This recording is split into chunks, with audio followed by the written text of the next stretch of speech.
Hi, everyone. Thanks so much for joining us for today's Safety and Health magazine webcast sponsored by DECRA. We're going to give our attendees just a minute or so to get settled with us today, and we'll be starting the event in just a minute or so. Thank you.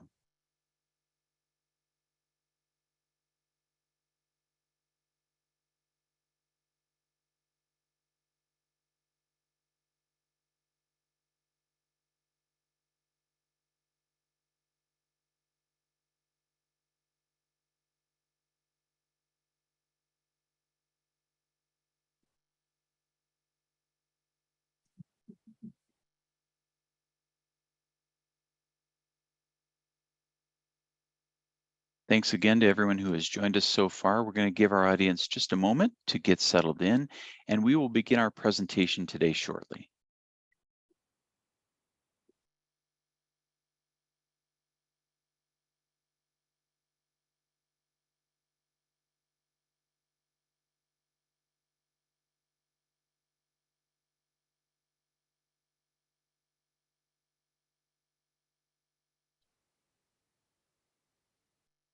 Hello, everyone, and welcome to today's Safety and Health magazine webcast, The Connected Leader, Cultivating Trust in Today's Disconnected World, sponsored by DECRA. My name is Barry Botino, and I'm an associate editor at Safety and Health. I'll be serving as the moderator for today's event. Before we get started, I have a few housekeeping items to share with everyone. As a disclaimer, the views of today's speakers and organization are their own and do not necessarily reflect those of the National Safety Council or Safety and Health magazine. Any mention of a commercial enterprise, product, or publication does not mean the council or the magazine endorses those items. After today's presentation, we'll conduct a Q&A with our speakers. If you have a question, just click on the Q&A button at the bottom of your screen, type in your question, and press the send button. You don't have to wait for the Q&A to begin to send a question. We welcome your questions at any time at all during today's event. After this presentation, you'll be asked to complete a brief evaluation survey, but I'll tell you more about that a little bit later. Finally, this webcast will be archived. If you'd like to view this presentation or any of our past webcasts, you can visit us online at safetyandhealthmagazine.com/events. With that, let's introduce our presenters. With us today are Angelica Grindle and Rebecca Timmins. Angelica is a vice president and executive consultant lead in DECRA's consulting practice.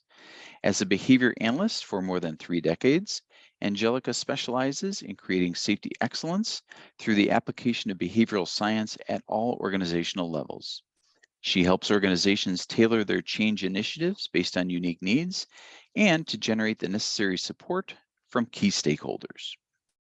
Rebecca, who is a senior vice president and leads the consulting practice at DECRA, is an organizational safety industry expert who has helped organizations improve their business outcomes by cultivating strong positive cultures for more than 3 decades.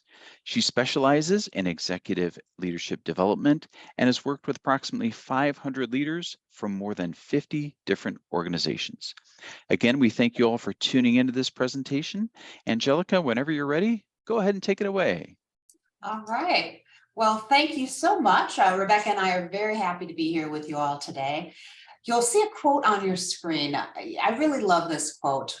When you think of an organization that excels at safety, one key attribute is that people will readily share safety concerns and innovative ideas with their leaders. However, when the connection between leaders and their reports isn't there, this important sharing doesn't happen. And the result is that there's really a limit on what that organization, on what that leader can achieve. Simply put, without connection, safety excellence is impossible. Now, I think it's pretty fair to say that we live in some interesting times. The last few years have really upended how we work at every organizational level. First off, in many organizations, you have people who may rarely, if ever, see each other face to face. All of their interactions are done through computer keyboard or screen or on their phone or calling, texting, but not necessarily face to face.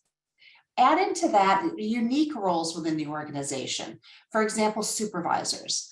You have people who already have a really difficult job being in that hard space between frontline employee needs and upper leadership's goals.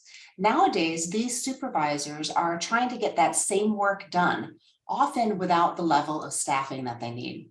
And when they do fill these roles, they need to make sure that these new employees learn their new job and stay safe while they're doing so. Supervisors also need to help their team function as a true team, as a good, solid working group in a time when there's frankly very strained interpersonal relationships out there. Now, let's add into this that historically you find that frontline level leaders get that job, get that position, because they were really good as an individual contributor. However, the skills that you need to be, say, a great mechanic are not the same skills that you need to be a great leader. And frankly, many organizations really don't do a good job of helping frontline employees build these important leadership skills. So with the recent levels of turnover most organizations are facing, you may have frontline level leaders, supervisors, facing the challenges that they've always faced, as well as the new ones. And add into it, they're new to their role and they may not have had the developmental opportunities that they need to be successful. Now let's talk about managers. Things are a little interesting for them as well, because besides the normal challenges of their roles, today they must now also figure out, how am I going to meet production goals when the supplies that I need may be difficult or sometimes impossible to find. Managers must also meet financial targets in a time where prices are rising and people are worried about recession. They also have the very challenging job of trying to forecast what tomorrow's customers will want, which can be incredibly challenging. And of course, they have to pull all of this off when they may too have gaps in the ranks of those who report to them. For all employees at all levels, there's also this reality, we see it in the newspaper a lot, of high levels of disengagement and burnout, that quiet quitting we keep reading about, decreased satisfaction, unfortunately record levels of mental health challenges, as well as people just being worried, right? Grocery prices are rising, housing costs, rent, and people being worried about the well-being, not only for themselves, but also for their friends and their families. Unfortunately, over the last couple of years, work has become kind of transitory for many folks. There have been staff reductions and high employee turnover, and this results in the culture of work groups changing. Additionally, the political and social environment has led to high levels of stress, anxiety, and burnout, which not only impacts the experience of the individual, but also impacts the culture of our work groups. In many industries, it's still difficult to find talented employees who will stay in the organization and bring that much needed stability to our work groups. This is the world that most of us live in. And to move forward, leaders need to be mindful that employee expectations are different today. We need to remember that people want collaboration, they want development, they want to know that not only is their work valued and their work important to the organization, but they are valued as individuals. And they not only want their organization and leaders to prioritize their well-being, but they really expect it. Gallup, you'll see on your screen here, Gallup released some data recently that really underscores these points. In comparing 2021 to 2022, they found that people's confidence that their employer would do the right thing if they raised a concern about ethics or integrity went down 5 percentage points. Whether people felt that they were treated with respect at work went down 7. And when asked if someone at work, if there was somebody at work who encouraged their development, this score went down by 5 percentage points. The most stunning was around people feeling that their organization cared about their well-being. This went down 14 percentage points in just 1 year. This is really important. Think about it. Some other recent research that came out shows that employees who strongly agree that their employer cares about their overall well-being are 3 times more likely to be engaged at work. So think about all the things we talked about that we want to see in a really solid culture, right? People that feel that their employer cares about their well-being are 3 times more likely to be engaged. they're 71% less likely to report experiencing a lot of burnout, and 69% less likely to be actively searching for a new job. Now, think about what this means for how connected people are to their organization and to their leaders. How willing will people be to raise safety concerns, to develop and share innovative ideas for improving safety, to approach people at risk or to volunteer for initiatives? Many organizations are still really struggling with cultivating employee trust and building this critical connection. And so, Rebecca and I have chatted about this, and in our experiences talking with different leaders, we're hearing a lot of questions such as, how do I build or how do I rebuild employee trust and loyalty to the organization, and to me as a leader? How do I create a workspace, whether it's in real life, face to face, or whether it's virtual, that mixes a really vibrant employee experience along with a great customer focus and strong business outcomes? Another question we hear a lot is how do I know what's going on? How do I know what employees are experiencing? And how do I create or repair strong, positive relationships? What we tell them is the answer is to become a connected leader. If you're a connected leader, you build a culture in which your employees have strong trust in you, and they also have a better experience. There's increased job satisfaction and productivity, increased confidence and feelings of being respected and recognized for their contributions. You see people working more independently and having open communication, and that increased commitment to the job. In terms of safety, this means that connected leaders build safety champions in their organization.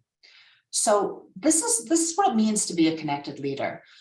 Rebecca, what strikes you about this? What are you seeing with organizations you work with?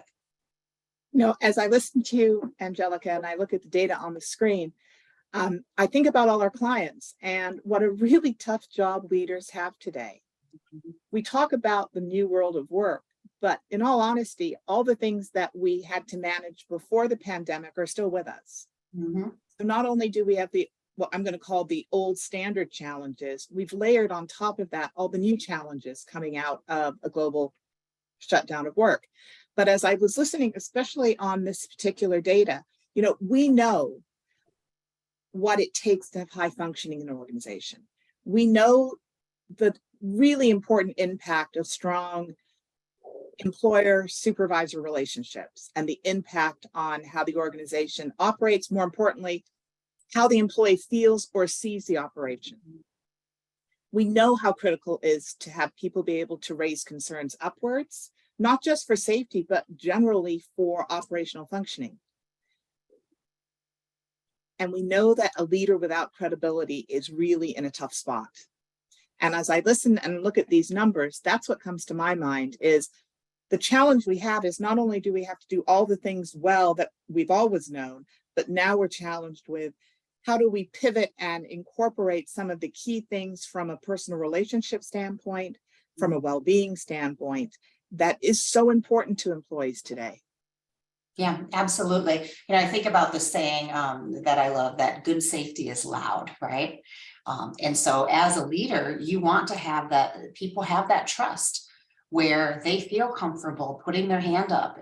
It's the opposite of quiet quitting, right? It's stepping up and it's saying, hey, I'm concerned about this, or hey, I have this great idea of how we can reduce exposure. We want that level of chatter. We want that vibrant communication. And to get there, you've got to have that connection with folks.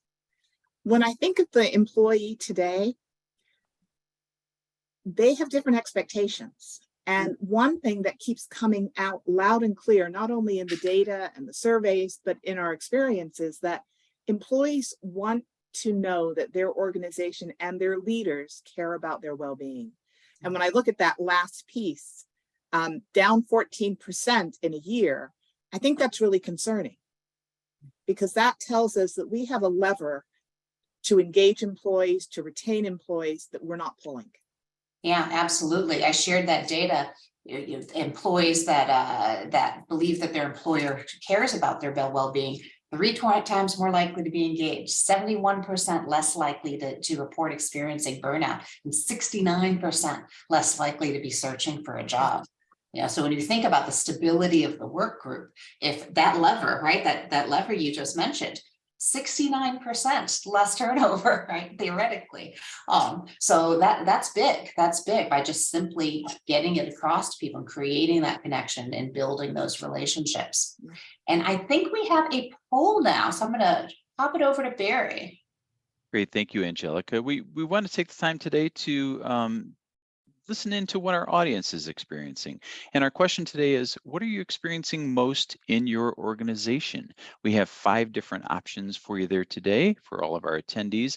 Please pick the top 3. Our options are strained work group relations, inexperienced new leaders, inexperienced new workers, quiet quitters, and well-being struggles. We'll give everybody about 30 to 45 seconds to weigh in on this. Feel free to choose those top 3, as we mentioned. And I see, Barry, somebody asked a question about what is quiet quitting. Yes. In a nutshell, quiet quitting is really where people are showing up. They're technically at work, but they're really just doing the minimum to get by and get out of troubles. They're not stepping up. Great. Thank you for sharing that. We appreciate it. And we'll give everyone a couple more seconds before we close out the poll here.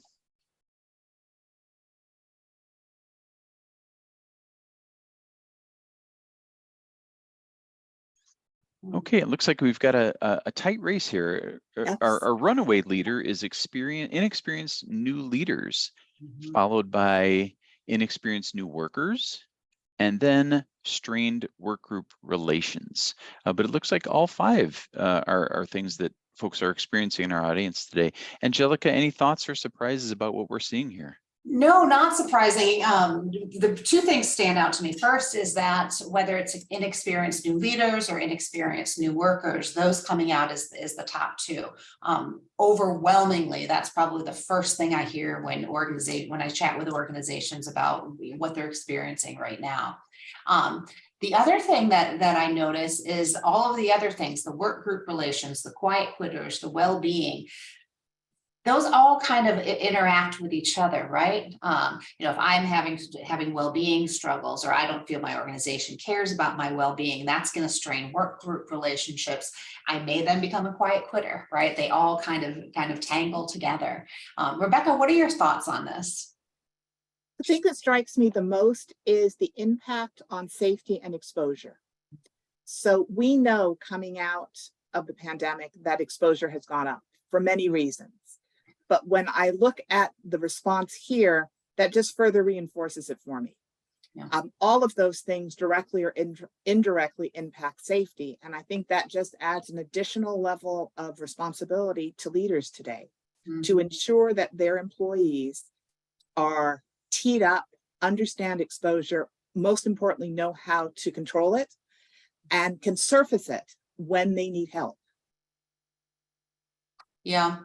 And what we saw a lot as well is during the pandemic, organizations, the COVID became the thing, right? That was the focus, and nobody was, most of us, if not all of us, we weren't ready. And so this happened, and organizations were scrambling to try to figure out what to do, right? And what I've seen happen in a lot of organizations is the block and tackle safety, the foundational things, the training, it just sort of all got backburnered as organizations were responding to COVID. And at least for the organizations I've been talking with, they're still coming out of that. They're still trying to get their feet under them, which is made more difficult with the fact that there's a lot of new people in their facilities. I think we all want it to be over. And we all hope that it'll be over shortly. But what I'm seeing in the field is that organizations are still figuring out how to successfully emerge from this period. Yeah, absolutely. So Rebecca, what does a person do? And for those on the line, what are some things that they should be thinking about in terms of their leadership? That's what I've been thinking also. So what is a leader to do? And I do think that you have to go back to the basics. So what I've shared here are a number of questions that I think can really help you as a leader think through what sort of culture do you want to create for your workforce, perhaps if you're a senior leader for your organization. And there are a couple here that I really want to highlight. Yeah. So I do think, oh, sorry, Angelica. Well, I was just gonna say, while we're going through this, if everybody wants to be kind of thinking of themselves, how would I score on this? How am I doing in this area? Kind of self-assess. I think it's time to go back and revisit your vision, not just as an organization, but as an individual leader. What do you want your slice of the organization to look and sound like? If you're a senior leader, what do you want the culture of your organization to be?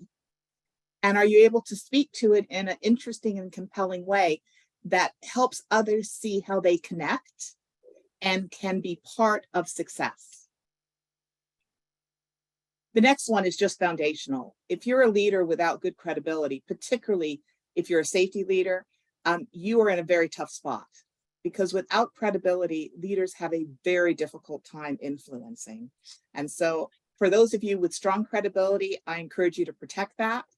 If you're in a situation where you might need to do a little recovery work, do that, because it will pay dividends to you and your ability to move your group from point A to point B. We talk a lot about leadership, but what really is it at the heart of it? It's the ability to mobilize a group and move them from one point to another point.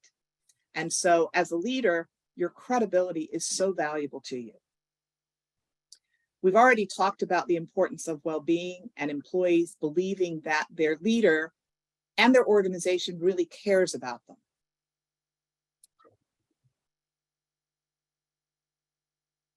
It's been very tough the last several years to collaborate, particularly where you're working with a virtual workforce or perhaps a hybrid of that.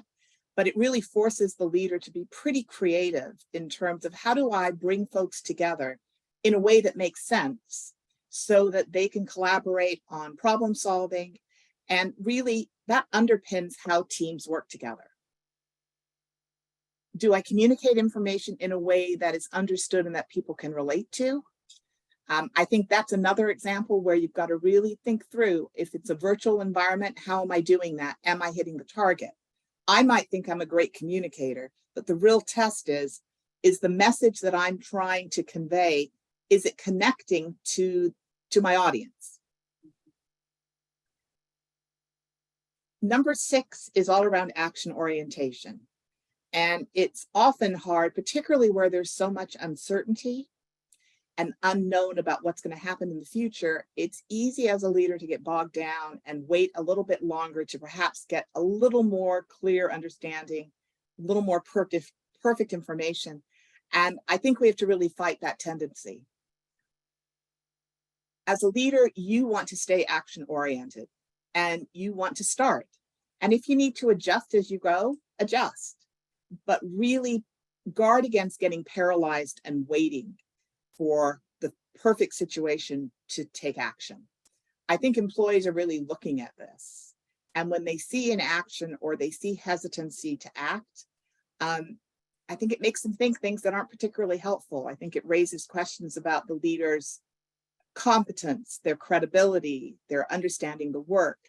And all of those things don't help us. Do you share feedback and let others know how they're doing? This is one area that I had seen be really tough in organizations since we've gone to virtual hybrid, particularly with newer leaders, newer supervisors who may not have the same feedback skills or understand the work to the same degree that people did 3 or 4 years ago. So I think this one, I would star this one along with credibility, because I think they really pay dividends for efforts from a leader. But are you regularly letting people know how they're doing? We often let people know when they miss the target because it becomes very visible. But I would challenge you to look for lots of work that's happening around you where people are doing really good work or they're really making improvement. And your ability to pinpoint that and comment on it, it's really helpful. It doesn't have to be a long drawn out event. It can be as simple as, I noticed when you were taking that pump apart, that you followed the protocol and that you did an excellent job of controlling exposure. You stayed out of the line of fire, you had the correct gear on, and I want you to know I appreciate it. Feedback can be just straightforward. The key is that you pinpoint the behavior or the practice that you're trying to reinforce, and then you talk specifically to that and tie it to the success of the work. Do you practice fair accountability? There is always interest in increasing accountability because we know with good, strong accountability, performance is better. Not just safety performance, but operational performance. And whenever I think of that word, I always break it into two words, account and ability. And the temptation is to start with accounting, and I want to encourage you to start with ability. So as a leader, have you ensured that your team, your individual contributors, that people have the ability to perform to the standard required? Are they set up for success? And as a leader, if you've done a good job at that, you can feel good about then going and having an accounting of performance, where you can talk about, here's what worked well, and here are the outcomes of that. Here's where we missed the target. Here's the outcomes of that, and here's what I want you to do differently.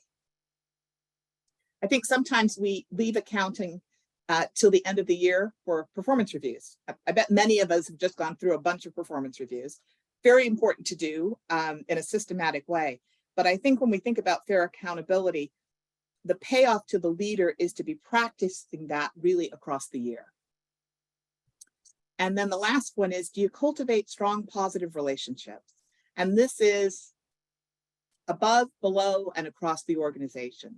We know that as a leader, when you have good relationships, that's the position in which you can influence. And the payoff not only to you as a leader, but to work group relations, to problem solving, when there are strong relationships, is just great. It's easier for people to raise concerns. It's easier for people to ask for help. And it's easier for people to share when they see good work happening. So I encourage you to take these questions, print them out, and think through them, maybe think through them with your teams. I know they're basic, they're fundamental, but they work. What I see is that leaders who are able to look at these questions and really not just answer them for today, but also use them as a way to sort of strategize in what you want the future to look like, it's very powerful. And those leaders that are focused on things like this also tend to be more connected and allied with their teams. And that is all to the good. What are you thinking, Angelica? No, I completely agree. The slide is titled Back to Basics for a reason. And I think I mentioned earlier about how COVID and everything that happened alongside it sort of disrupted how we do business. And it also, and how we led in safety and our safety management systems, but it also disrupted a lot of how we lead. And so getting back to basics, whether it's your safety training or whether it's you as a leader, identifying, okay, where have things maybe have gotten a little off the rails, and what can I do to bring it back? So I hope everybody was thinking a little bit about themselves as they were listening to Rebecca's great description, because we have another poll for you. Well, thank you, Angelica. We do want to kind of take those 9 questions and build off of them with our audience today. And we want to know, how did you do? Answer by, I'm doing great. I have a few things to work on. Or hopefully not, I'm a hot mess. Let us know how you feel you're doing on those 9 questions. We'll give everyone about 30 seconds here to go through the poll and give us your answer. And thanks for those who have submitted questions so far. We will have the Q&A at the end of our event, so feel free to send in those questions. We'll get to as many as we possibly can in the time we have. We'll give everyone just a couple more seconds, then we'll close out our poll today. Really interested to see how everyone did. Okay, the far and away leader, 87%, I have a few things to work on. 11%, I'm doing great. That's wonderful. And thankfully, only 3% say, I'm a hot mess. Rebecca, can you share some thoughts on what folks have responded to here? Absolutely. First off, I want to acknowledge the people that say I'm a bit of a hot mess. I think we've all been in that position, and it's okay. The idea is that we know where we are so that we can actually craft a good path forward. When I think about the clients that I'm currently working with, I think this matches up really well. There are some leaders who are doing very well and feel like they have sort of kept it all together, and they're able to really practice leadership as they have always wanted to. I think it's also the fact that some organizations have done a really good job at managing exposure. We think about the blood, break, and bruise, which are always important. I'm also very focused on SIF, those exposures where you have the potential for serious injury or death. So I think that's very reflective of what we're seeing. It's not surprising that I have a few things to work on. I think probably every one of us on this call could say that, because leadership is never done, right? You're always striving to get better. Yeah, I agree. I always think of it when I'm coaching leaders. A common thing I say is we're all a work in progress, every single one of us, and we're continuing to learn and grow, and getting feedback can be very important. So all of these questions that Rebecca shared are areas that build connectedness, but what can get in the way? Derailers are those things that move leaders in the opposite direction of connectedness. This can include behaviors like bullying, which is the abuse or mistreatment of someone vulnerable, and it's typically by somebody stronger or more powerful. By definition, a leader is more powerful, right? More powerful than those who report to that person. And while someone may push back against a coworker who gets aggressive with them, they may be less likely to do so with a boss. We tend to think of bullying as those overtly hostile acts like violence or yelling or throwing things. Think of those bullies on the playground, right? But in the workplace, it's not typically that. It's often nonviolent but visible acts like humiliating people or spreading rumors or maybe silencing someone in front of other people. And it can also be more covert, kind of hidden things like gaslighting people or withholding important information that they need to do their job or resources that they need to do their job. It can be excluding people from key conversations. 30% of Americans have suffered abusive conduct at work. This is about 48.6 million people. Another 19% have witnessed it. Not surprising to anyone who has been on social media, bullying is more likely to happen virtually than in person. So it's something to think about as more organizations are doing virtual interactions, as we're trying to create vibrant work groups and we're trying to get our work done in a virtual type setting. There's actually an increased risk of these kind of behaviors that can derail where you want to go. And another thing to keep in mind is about 65% of those who do bullying are people that are in leadership positions.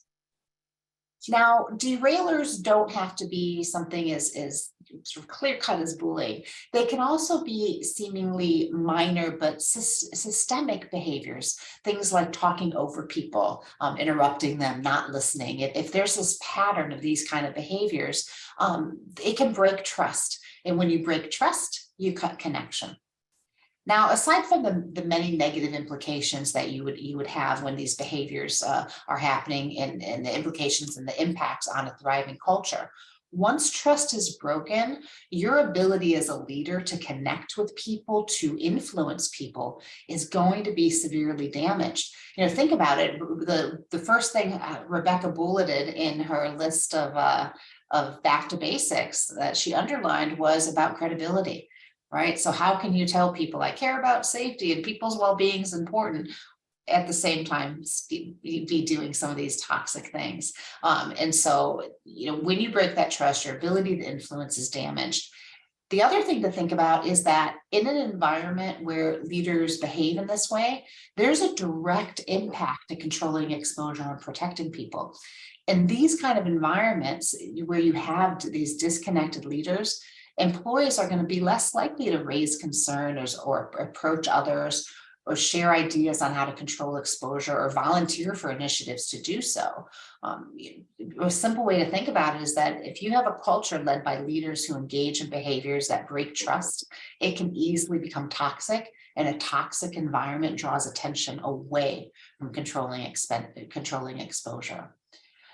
One thing to keep in mind is that because leaders are the ones who create the culture in an organization, it's really problematic if you have leaders of leaders behave in this way. So if I'm a leader and I've got other leaders that are my direct reports, I'm basically inviting them to model these same undesirable behaviors.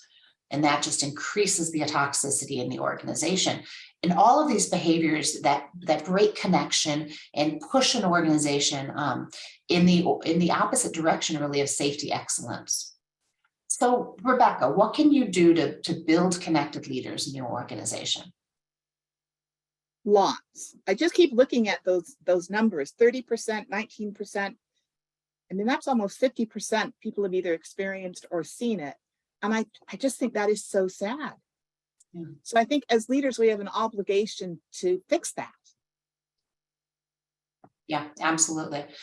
We got a question in from James that was around that he works in the government sector, which is not known for accountability in most areas, safety included. The biggest, this is what he wrote, the biggest challenge I've seen that limits accountability is that many employers are afraid of losing employees if they don't hold employees accountable. Have you seen this in most other segments? And I'd like to hear your answer, Rebecca, but I'm definitely seeing it just because the amount of turnover out there, the amount of, I think every organization I'm currently working with is really struggling with filling their headcounts. And so there is that fear factor. You know. It's so hard to recruit people. You don't want to do anything that is going to encourage them to leave. But I do think that there is a way to position accountability that is more positive. Accountability gets a bad rap because we don't pay enough attention to the ability standpoint, right? We jump right to, you did this right, you did this wrong, and it feels unfair to the employee. I think if you practice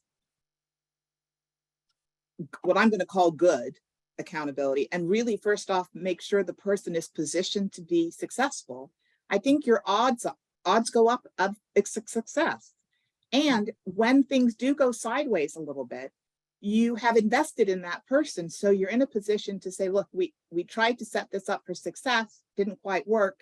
Let's figure out what went wrong so that next time the performance that we need happens. But I see the same thing. Leaders sort of steer away from accountability because they don't want anything unpleasant. They don't want to drive people out. But I think that's the heart of the problem. Accountability done well is not unpleasant. It's really about supporting the employee to get great performance. Yeah. So that sounds easy to say. I know it's very difficult to do, but I absolutely see it happen, and I know it's possible. Yeah, I think the other thing in that space as well is oftentimes I hear the term accountability be almost synonymous with punishment.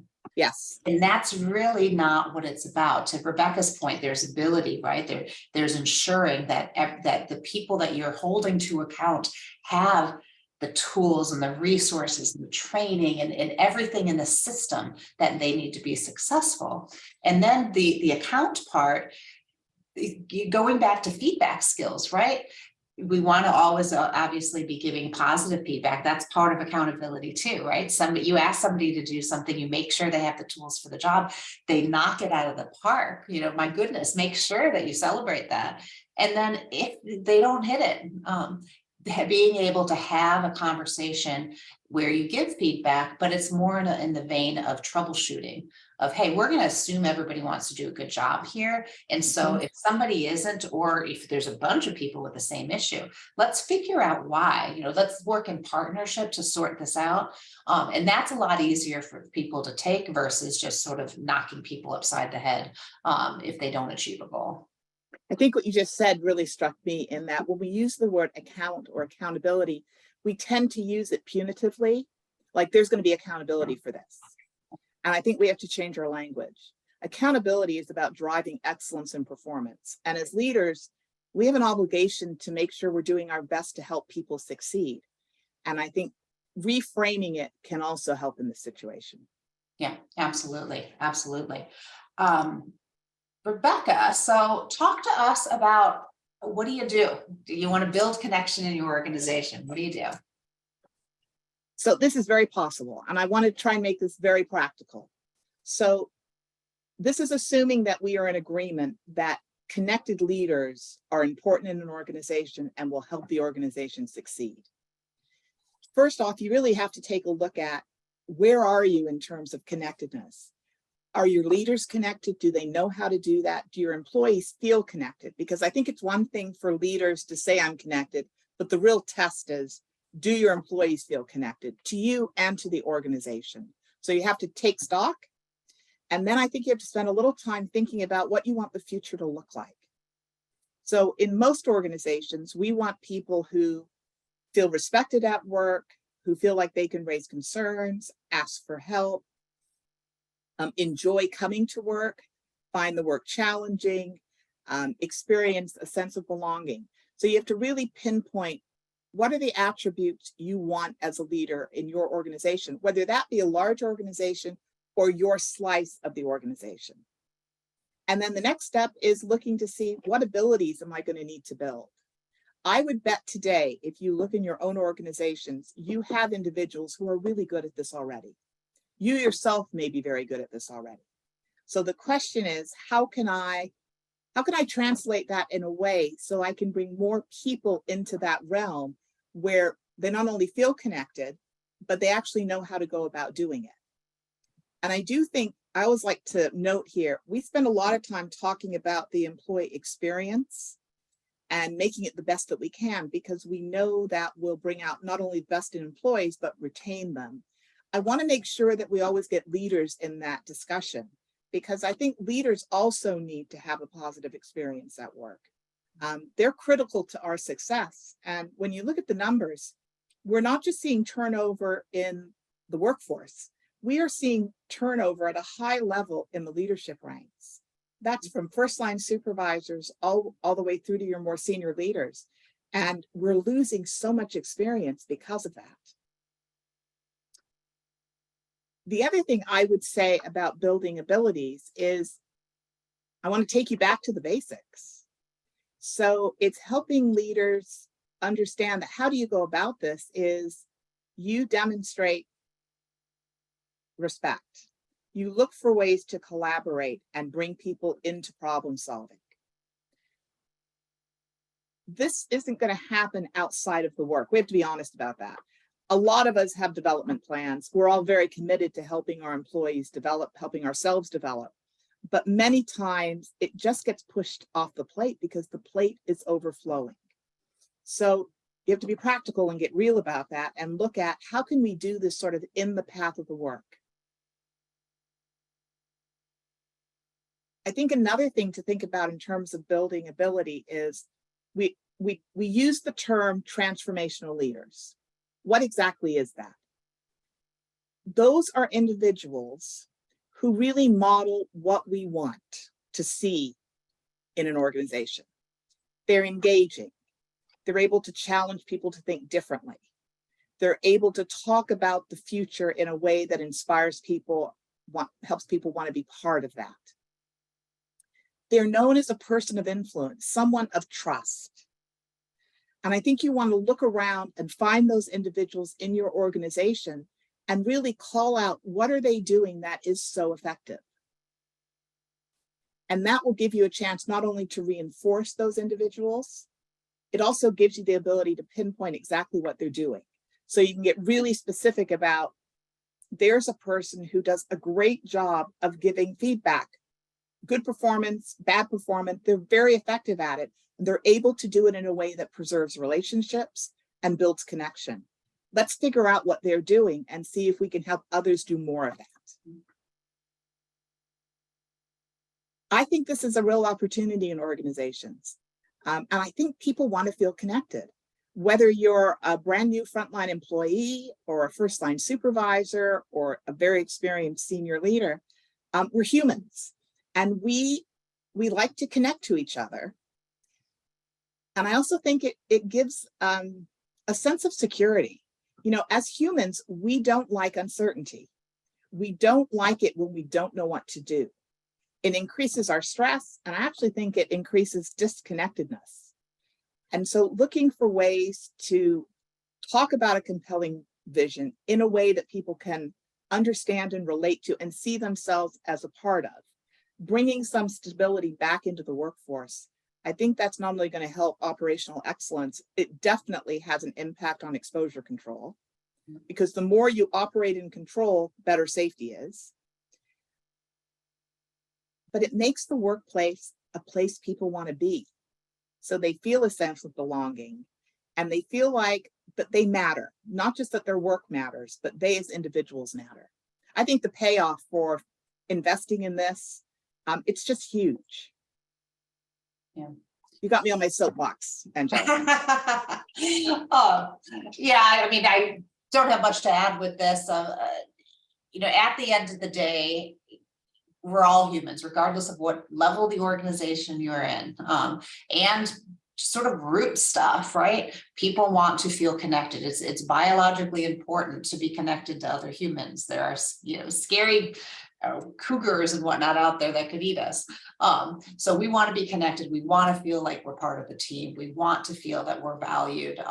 And when an organization displays that, not just through words, but through actions, and people truly believe it, it builds the connection. And not only does it make it just a more pleasant space to work, where we spend a lot of our time, a good portion of our life in work, in workspaces. You know, not only does it make that better, but it leads to more of a positive outcomes for safety and other things as well. So it's really important. I know, Rebecca, you had some questions that you wanted to suggest to folks. I want to strongly encourage a little homework here. So I have 3 questions. They're very straightforward, but they can be transformational for a leader, for an individual. I want to walk us through that and challenge you to think about this as you go about your day and the rest of the week. We have one more day next week. These are questions that you can use to sort of prime yourself or tee yourself up at the beginning of the day. The first one is, what do I want others to think about me?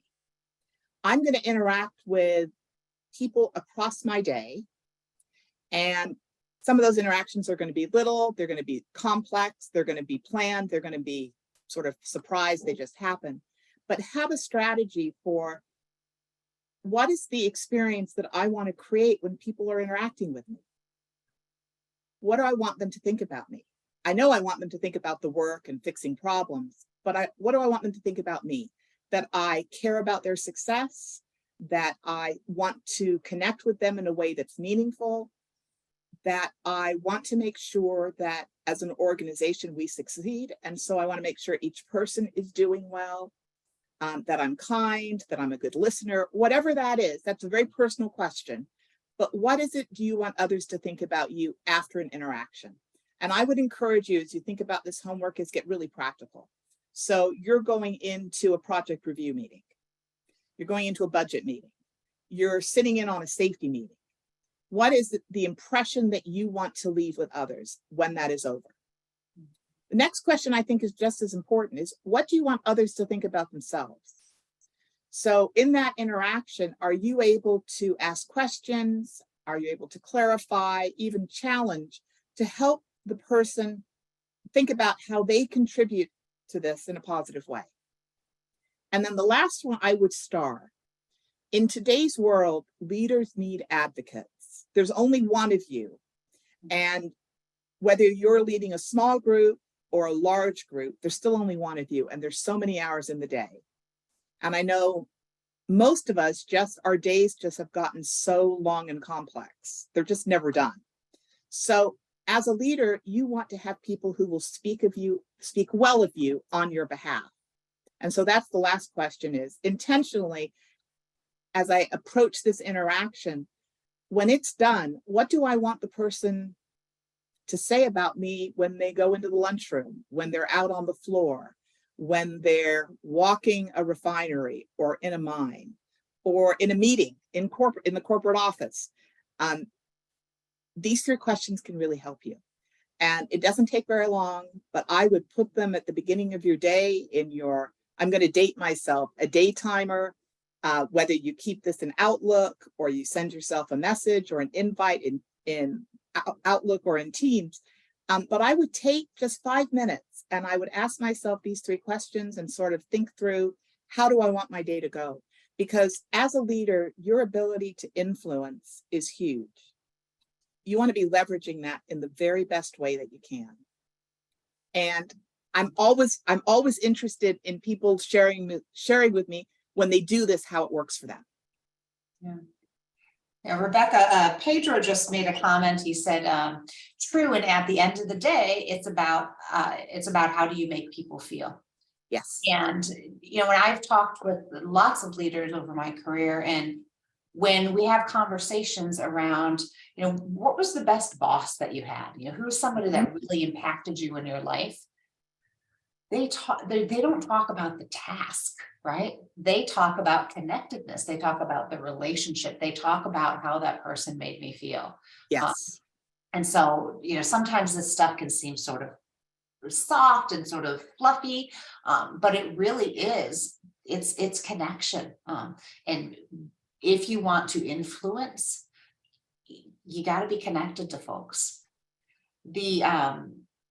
I do this. So I try my hardest at asking myself this each morning, those 3 questions each morning, and then reflecting at the end of the day of how did I leverage my interactions to hit those 3 questions that Rebecca asked, and how can I do better?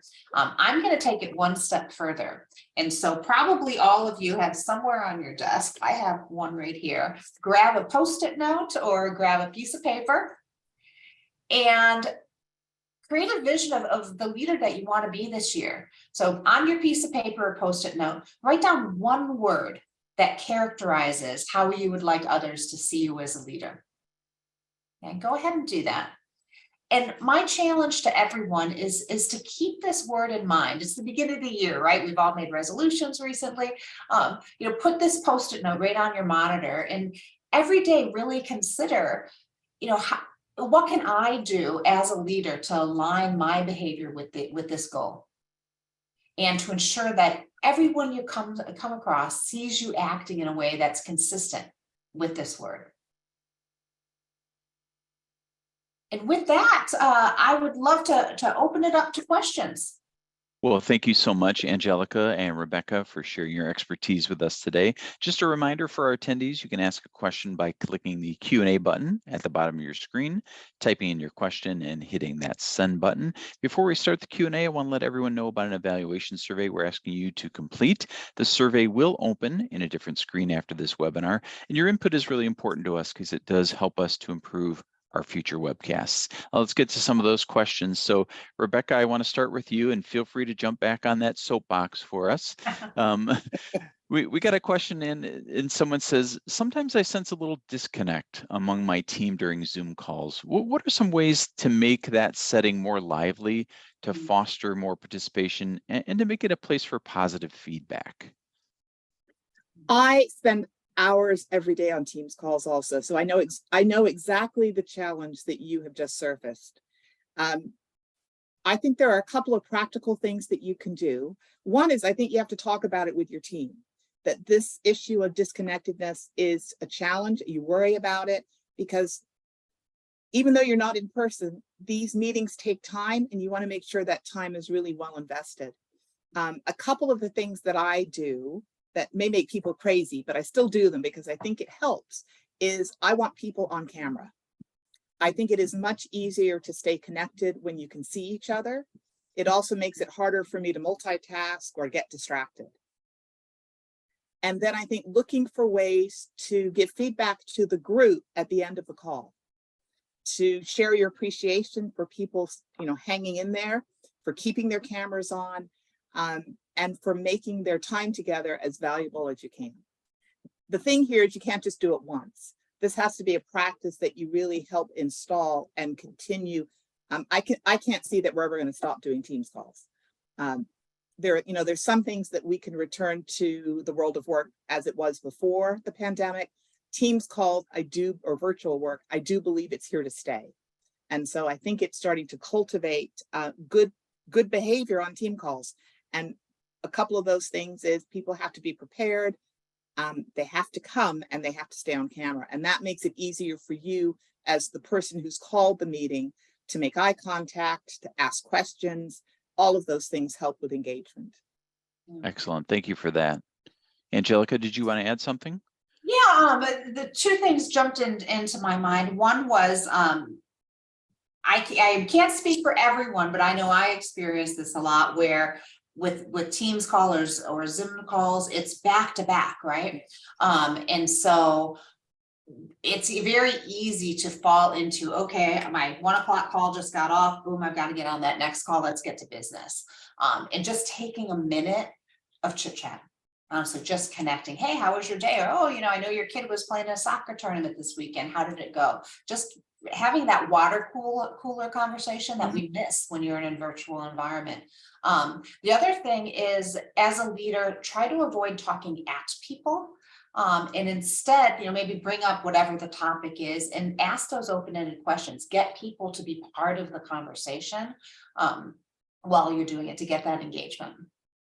Can I just add one more thing? Absolutely. That we have been doing that we really like, and we're not there completely, but it's helping us, is we've made a practice of keeping our meetings to no more than 45 minutes so that you have a 15-minute buffer between going from one meeting to the next. And even if you run over a little bit, you still have a buffer. And that does help people to refresh.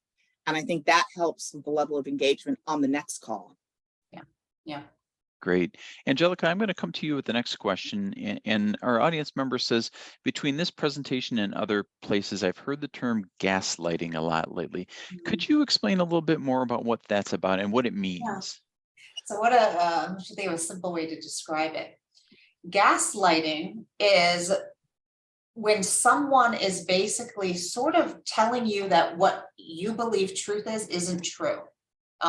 So you may have experienced something and someone's like, oh, well, that's not what happened. And for darn sure that's exactly what happened. And it can kind of have you questioning your sanity a little bit, right? So that's what gaslighting is in a nutshell. Rebecca, do you have a better description than that? No, but I know I've experienced it in meetings.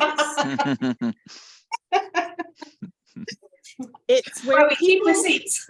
Yeah, they challenge you in a way that's not helpful and really sort of call what you've said to be false and not true.